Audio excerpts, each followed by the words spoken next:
Hey ho Pop Gengs!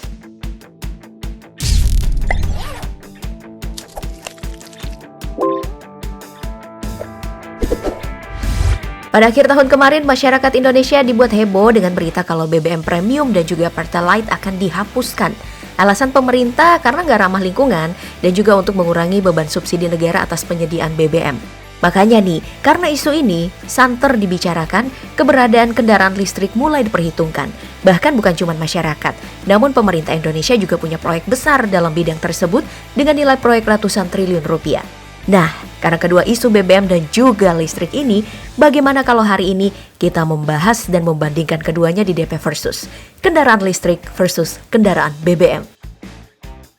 Sebagai negara dengan tingkat kemacetan cukup parah di berbagai kota besar, masyarakat Indonesia memang gak bisa memungkiri kalau udah banyak kendaraan bermotor yang tersebar di Indonesia. Berdasarkan data BPS, jumlah kendaraan bermotor di Indonesia sudah mencapai 136,13 juta atau lebih dari setengah penduduk Indonesia. Dengan jumlah ini, pasar kendaraan di Indonesia udah pasti besar banget. Makanya untuk yang pertama ini, ayo kita ngebandingin harga dari kendaraan listrik dan juga BBM yang bakal dibagi untuk motor dan juga mobil. Kira-kira mana nih yang lebih pengen kamu beli? Oke, di kelas motor, harga motor listrik itu bisa kita lihat dari motor listrik yang mengikuti event IIMS atau Indonesian Electric Motor Show pada November 2021 kemarin. Pada ajang event tersebut, setidaknya ada beberapa motor dengan variasi harga berbeda yang dipamerkan. Mulai dari Smooth Tempur seharga 14 juta rupiah, motor Volta 401 seharga 19,7 juta rupiah, hingga motor Honda PCX Electric yang dirumorkan harganya itu 109 juta rupiah. Wow! Nah, jika dibandingkan dengan motor BBM, harga motor BBM jelas lebih murah. Karena paling murah aja bisa kita dapat di bawah 10 juta, kayak Honda Beat berikut ini. Apalagi kalau mau ngebandingin dengan PCX BBM yang harganya cuma 30 sampai 34 juta rupiah. Yang berarti 3 kali lebih murah ketimbang PCX elektrik tadi. Kemudian di kelas mobil, kita juga bakal menyorot mobil listrik yang juga hadir di event yang sama. Nah, di sini ada fakta mencengangkan tentang harga mobil listrik. Karena salah satunya ternyata ada di bawah 100 juta rupiah. Mobil tersebut adalah Wuling Hongguang Mini EV yang harganya mencapai 64 juta rupiah karena insentif dari pemerintah Cina. Namun entah berapa sih harganya kalau insentif tersebut dicabut. Untuk jajaran mobil listrik lainnya, semuanya itu terbilang mahal seperti Nissan Leaf di harga 649 juta rupiah dan Hyundai Kona di harga 697 juta rupiah. Jika dibandingkan dengan mobil BBM sejuta umat di Indonesia nih, harga tersebut terbilang sangat mahal karena Avanza aja berkisar 228 juta rupiah dan Agya berkisar 144 juta rupiah. Jadi secara harga udah bisa kita simpulkan nih, kalau harga kendaraan listrik lebih mahal ketimbang harga kendaraan BBM.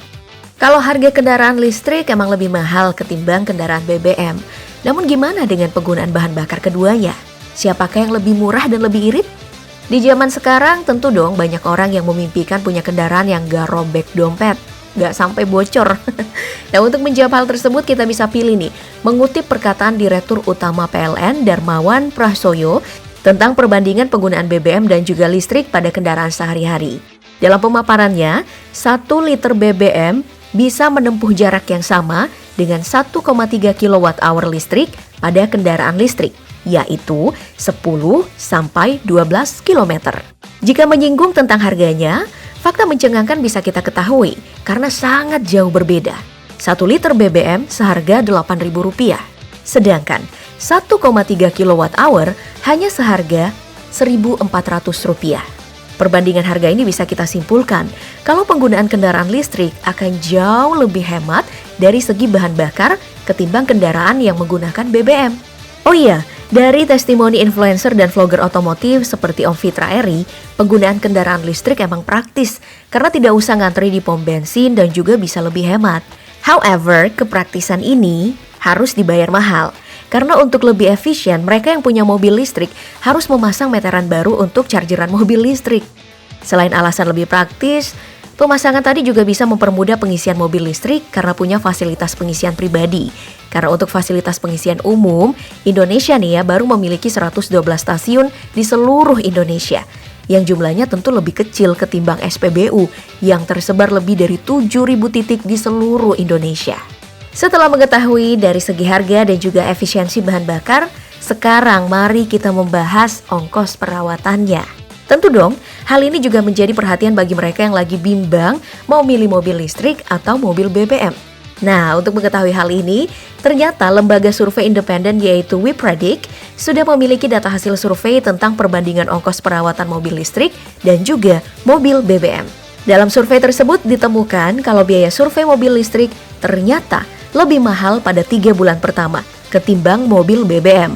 Namun, lebih murah saat memasuki tahun pertama dan 3 tahun pertama. Perbandingan biaya yang cukup jauh tadi disebabkan oleh jumlah spare part dalam mobil BBM yang ternyata lebih banyak ketimbang mobil listrik.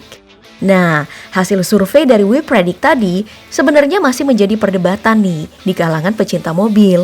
Karena pada akhir tahun kemarin, salah satu pemilik mobil listrik Tesla meledakkan mobilnya sendiri nih di Finlandia. Hal ini disebabkan biaya perawatan mobil yang mencapai 22.000 US dollar atau sekitar 315 juta rupiah. Wah, jadi emang belum ada data pasti sih tentang perawatan dan juga perbaikan mobil listrik karena penggunaannya masih sedikit. Mungkin saja nih data yang memuaskan baru bisa kita peroleh sekitar 2 hingga 3 tahun ke depan.